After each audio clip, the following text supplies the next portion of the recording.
You know, Dave's hosted me down in Casa Vieja a couple times. That fish is putting a little bend in that rod there, Dave. It's time he came back to his roots and came home. There he is. What's up? Right off the bat. Look at those fish go crazy over a live finfish. I think they like you, Rush. Oh, yeah. Oh, there's a giant one in there. The one thing that we were looking for on those wrecks, the permit. Success. There was no way he was gonna leave the Florida Keys without going yellowtail fishing. All right, boys, let's get those in the bucket. Well, now they're starting to bite. My name is Ali Hussainy. I grew up in Southern California and now operate one of the largest sport fishing websites in the world. Just another day at the office. My office, not yours. I'm Rush Maltz. I got you. What you seeing? Florida Keys native and career fishing guide for the past 20 years. Fish. When I come out to California, you can let me catch all the 300-pound tunas. Our passion is our profession, and we know there's more to fishing than just the catch.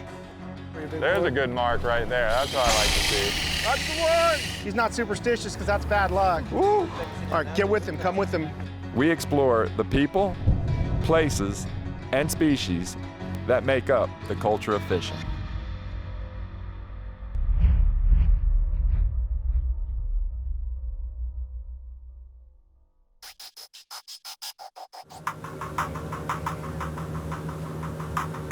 Over the last few years, I've been fortunate, thanks to Rush, to explore, most all the different types of fisheries that the Lower Keys have to offer. One of those iconic fisheries that I haven't had the opportunity to enjoy yet is the shrimp boat fishing. The shrimp boat fishery in Key West is a fishery that I go to when I have fly fishermen, people who want to catch fish on plugs a lot. It's just that fishery where you know you're going to see action. There's so much life behind those boats. Why don't you got these fish going off the side of the boat, why don't you put a bait in right away? First of all, I like to get away from the boat because these fish are so fat out here and they got all that rigging and the underwater gear from the shrimp boat. I want to get away from it a little bit. The tuna, the bonita, the sharks, it's just, once you find them, it's not like you have to have a secret spot. You just pretty much have to know where the boats are. Ooh, right there, right in the chunk. Ooh, one just went right by it. That was a tuna that ate it. There, tuna. Nice. Dave's hosted me down in Casa Vieja a couple times. It's time he came back to his roots and came home. So for me, you have your sail fishery, which is a phenomenal fishery for guys on fly. I'm sure you get a ton of flies. Well, for me, this is like, even for a beginning fly fisherman, I mean, you come out here, you're gonna get your shots. Look at the tunas down there. Dave actually grew up, South Miami and had houses in the Keys, as a kid, and he'd never even done this shrimp boat thing. So it was a new experience for everybody, something we all wanted to check out, and Dave really wanted to catch a tuna on a fly. I don't know if there's a better opportunity. You've been so good to us, bringing us down to Guatemala and showing us some great fish, and it's nice to get you in my backyard. That fish is putting a little bend in that rod there, Dave. I don't know if Dave's got two in him. We used to come down here. My grandfather had a house down in Big Pine Key. And that's when I used to start, we started coming down to the Keys back then. Right one, buddy. What do you got there, Captain Dave? Old Captain Rushy says it's a blackfin. Yep, it's a blackfin. See the gold? Yeah, man. My daughter's gonna eat good, brother. Oh no, we release all these out here, Dave. Yeah, these are like our sailfish. Yeah, okay. Yeah. The Keys for us was always vacation. But vacation kind of turned permanent in 93, 94. I bought a house in Tavernier. Hold on, I'll bring him right around. Oh. Yeah, there you go. There he is. What's up? Right off the bat. Look at that, brother. Well, that's a fat one, man. First one, first fish. Tuna right off the bat. That's it, baby. Hey, I told you if we found the blue water, we'd find the fish. I mean, we hit, what, 2, 3 boats with nothing but sharks? Yeah. What else do you catch out here, Rush? The occasional bycatch. cobia. I was thinking this would be a natural for cobia, Yeah, right? the occasional cobia.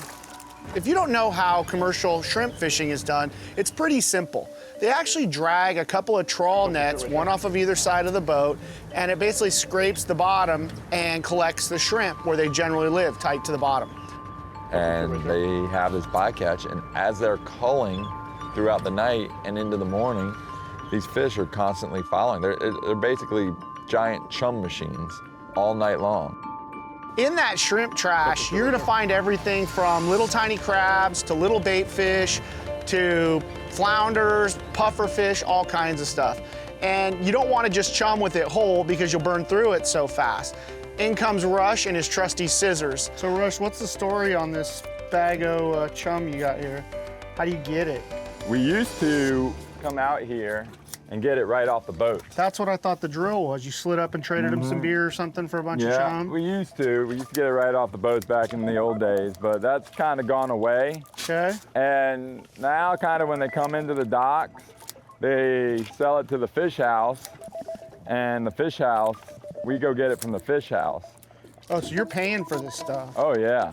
You know, we used to get it right off the shrimp boats, but now I can get it from the fish house, I can get it from the shrimper still, and I like to secure it in my freezer. That way when I know I'm going on a trip, I have it, I thaw it out, I make it out there and start my own chum line.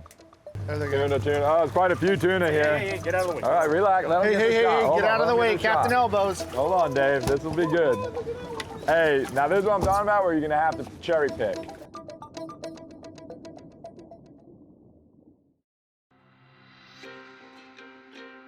Local Knowledge is brought to you by Evan Rood, Penn, Let the Battle Begin, Yeti Coolers, built for the wild, the Florida Keys and Key West, come as you are, Simrad, go with confidence, go with Simrad, Nomad Design, crafted by experience, and BDOutdoors.com. Yeah, I gotta cast. This is kind of like catching sailfish in Guatemala. You don't really need to cast. Yeah, buddy. So much fun. Dude. That's cool, dude. So much fun. Dude. So now this is a little more like I was telling you about. They come up and they're ready to go. The monster you have just created, bro. I don't exactly know how this fishery evolved. I've heard stories and you never know what's true and what's false. But the story I heard was one of the light tackle guides in the early days was going out to the shrimp boats to get some fresh bait to fish tarpon in the harbor. Well, as they were passing the basket from boat to boat, the basket fell and all the bait went in the water. When they looked over the side, there was tunas everywhere. Look at those fish go crazy over a live pinfish. Watch out for Dave's fly line there. Go over top if you have to. You don't want to cut that off. You're controlling everything, buddy. I'm just locking up the spool. Lift a little bit. I'm just worried about that nomad. Yeah, let's unload that rod tip. There you go.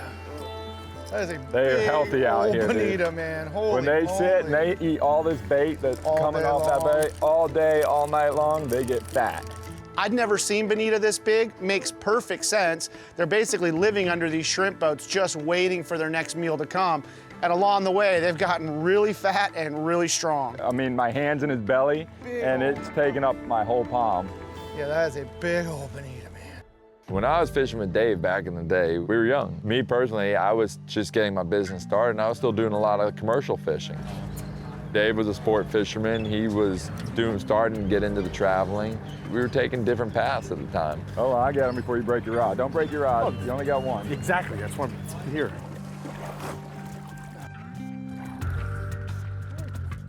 What happened? You and I both watched that tuna eat 10 feet from the boat. I'll tell you exactly what happened. You pulled the hook. There's so many fish that, boom, we're right away. Just check that leader before you, make sure it's not frayed, okay? Because there are some chunky tunas back there.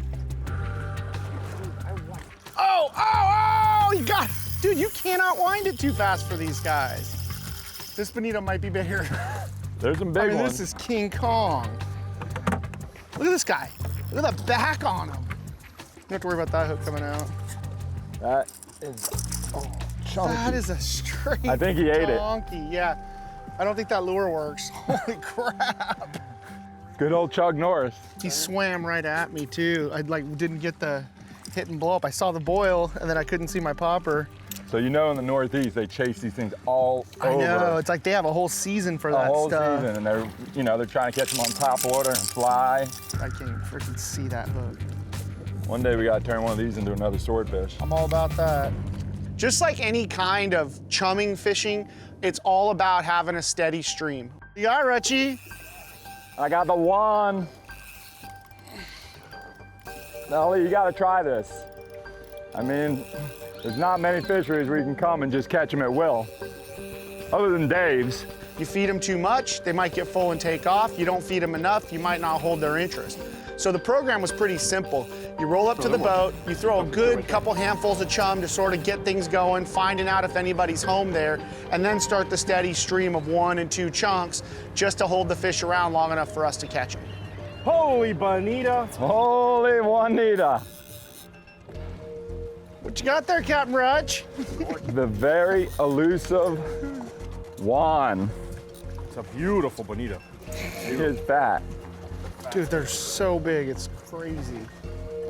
Dude, I don't care what you guys say. It's a great fishery to be able to come catch fish on fly. It still pulls string, man, and they are not hard to coax. The Gulf fishing isn't quite the same as fishing in the Atlantic. You know, in the Atlantic, you've got steep drop-offs, you've got the reef, you've got different patches of hard bottom for structure. On the Gulf side, these shrimp boats really become the structure. The other type of structure you're gonna find in the Gulf is also man-made, and those are wrecks. And most of these wrecks are actually old shrimp boats that went down in a storm. And there's, you know, varying amounts of boat actually left, but the chunks that they leave behind definitely do provide a place for life to build. So, you know, when you put any kind of structure in a desert, it's gonna attract life, and these have been really, really good fish attractants for a long time. The Gulf of Mexico is a vast land. It's a desert. There is basically nothing out there other than shrimp boat wrecks. What I like to do at first is pretty much roll up, turn the motors off, kind of drift into it, see if those permit are milling around it. Right on the surface. Yeah, I just saw them flash. I think they like you, Rush. Oh yeah.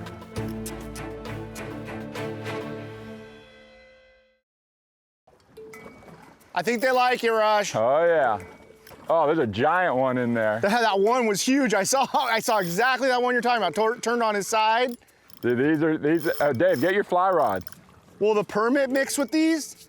Some of these wrecks that are out there, some of these towers that are out there, these are great places to go catch some snapper, some permit, cobia, all kinds of different species that are attracted to these wrecks because these wrecks offer relief in a otherwise flat bottom. He's like hiding under the boat. He loves you. Where's Jaws? That's a full-grown one there, buddy. Oh, I thought I got a little one. That's I feel a little bit better. full-grown one. I'm gonna grab this. Yeah, let me grab him. Let me just get this guy. Holy moly. That is a full-grown crevalle right there, my friend. Whew. That right there on the fly rod will give you a tussle. It just gave me a tussle on the friggin' spinning rod. Yeah, it only hurts going one direction. Man, That is a full that is a crevalle. large model. Now, I literally put the reeling gear and turned the handle like twice. As soon as it twitched, he piled on it. that's pretty much a miniature version of a GT, isn't it? It's the same fish pretty much, man. Other than the coloration, they're very, very similar. If you're gonna be in the Gulf and you're gonna fish those shrimp boats, you really owe it to yourself to check out the wrecks and see what's going on. The one thing that we were looking for on those wrecks is one of Florida's most famous fish, the permit. I mean, that's the only thing that's gonna eat that crab's a permit, right? Jack crevalle might eat it, but it's acting like a permit. Yeah, it's not fighting like that jack, thank God. You know, it's acting like a permit. But I'm worried I'm close to you. Wah, wah, wah. No? Last year I had the opportunity to catch a few permit, and I think those were my second and third fish, but I really hadn't got a big one yet. Reel then. As soon as you feel it, reel. Dave, go around the motor, buddy. Let's try and land this fish. The bigger balls of permit will school up around these wrecks in the springtime and start to breed. These permit out there, they're full-grown permit. They grow big. And what that means is they fight hard. Permit are one of the most challenging fish to catch, certainly on the fly. That is kind of the apex of fly fishing, is catching a permit on the fly. They're not a lot easier to catch on bait. Back that drag off and use your palm a little bit if you have to, Dave. I already did. There you go, Dave. Just little short pumps, even if you're gaining 2 inches at a time, just to get him off the bottom and break his will just a little bit. If a permit knows that there's some structure there, he's gonna run for it. He's gonna try and break you off in it. All right, nice and easy. That easy color. Nice and easy. You wanna walk this back? You gotta gain, I don't wanna lead him with that because it's so deep. I'll get you. Let me get his tail Back you up. right I'll back here. him up. Hold on. Success! Finally! Kept seeing him. We broke a few off. Finally got one. Look at that scar on his back. Tough out here, you know. You got the jewfish, you got the sharks, you got the kudas. There's so many predators out here, you know. You're getting whacked. There you go. Uh-oh. Doubled up. Oh boy, this guy is going. Let him go. You're good. He's not gonna run you in the bottom. We're off of it. I mean, Dave, you saw that just when I saw that little tap. It didn't even hit it hard. Come on, let's go for dose. so you caught blackfin on fly today. Permit. Yep, permit. A lot of bonitas. Some yellowtail. Ton of bonita. Whoa! They do breathe water. These fish are very similar to our yellowtail, and it seems like they will find a way to bust you off on some piece of structure. I'm just gonna try and close the gap on him. He is going back towards the wreck, but I would just gamble. I wouldn't put too much pressure on that 30-pound. I think I loosened my drag and I'm not even touching it. I mean, it takes a certain kind of guy to fish with you two. And I don't think I'm him. So you're clear from the wreck. I mean, you're in good shape right now, Ali. All right. Damn. Ali definitely doesn't have patience. This is not the 15, 18 pound. These fish, I mean, they're a jack in every sense of the word, man. No quit, just strong. They're a jack, but they're a little more glamorous than a jack. Oh, that is a donkey, dude. Oh my goodness. You see it? Yeah, you don't see that? That is a donkey. Oh my, that one's gonna give me a tussle. Now you see why they're breaking us off in the wreck, right? Yeah, no, that's... Give me a little slack there, Ali. Pull a little bit from the reel.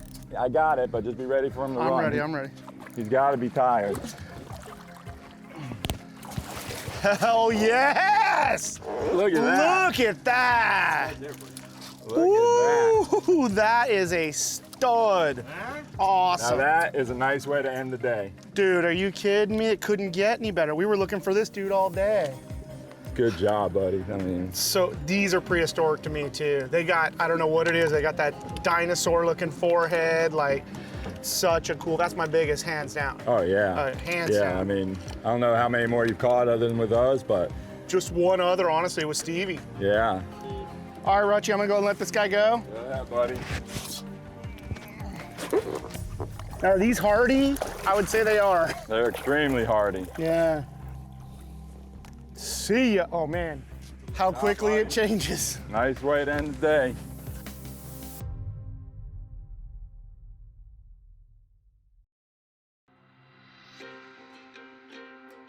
Local knowledge is brought to you by Andros Boat Works. Adventure never ends.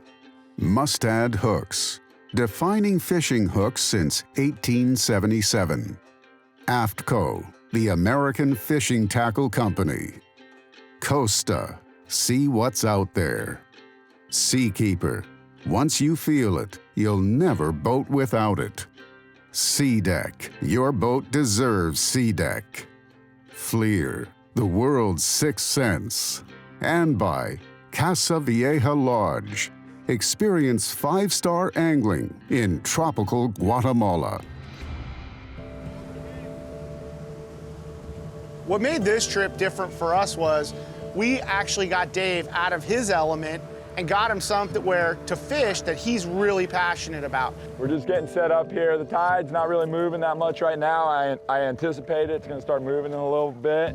Dave was pretty fired up about fishing the shrimp boats for the first time, but there was no way he was gonna leave the Florida Keys without going yellowtail fishing. You would? This rod feels like it's a fly rod. I was about to say, you look like a template. Where you been, Dave? Look out. Now, Dave, these are our Key West yellowtail. So whenever you want to stop catching them more, they're down there. That's all I know. That's all we ever did when I was little. It was yellowtail and sail fishing. Get them, Dave. That one's not fighting like a bonita. There you go. Now Look we're at talking, that. baby. Now that's a flag. Now we're Dave. talking, baby. Straight up and in. Now we're talking. That is a flag. Look Huh? at that. Look at that head. That's how you can tell. Just look at the head. See how deformed Now the we're head looks? talking, baby. Now you took me to the spot. Look at that thing. Huh? You know, he's a great dude. It's a good time, very lighthearted fun. I think we all had a great day. All right, boys, let's get those in the bucket. Well, now they're starting to bite. Yeah, now we're not going home. Dave, I'm gonna put this one in our Yeti pail. All right, catching them now, buddy. Nice. Filling up the box, filling up the box. And I gut hooked this one. The Excellent. bucket. You know, it was really great getting to spend a few days on the boat with Dave in my backyard, in the Keys, back where we grew up. I really wish I got to do it more. I really wish I got to see him more. One of the most fun things about fishing with all these different people from around the world is really being able to trade a trip. And you know, Dave's taking great care of us down south. It was awesome to trade a trip with him, get him up here. We're already making plans to have Dave out in San Diego this summer. We all had a great time. We caught a bunch of fish. That's what it's all about. Is that it? You going home?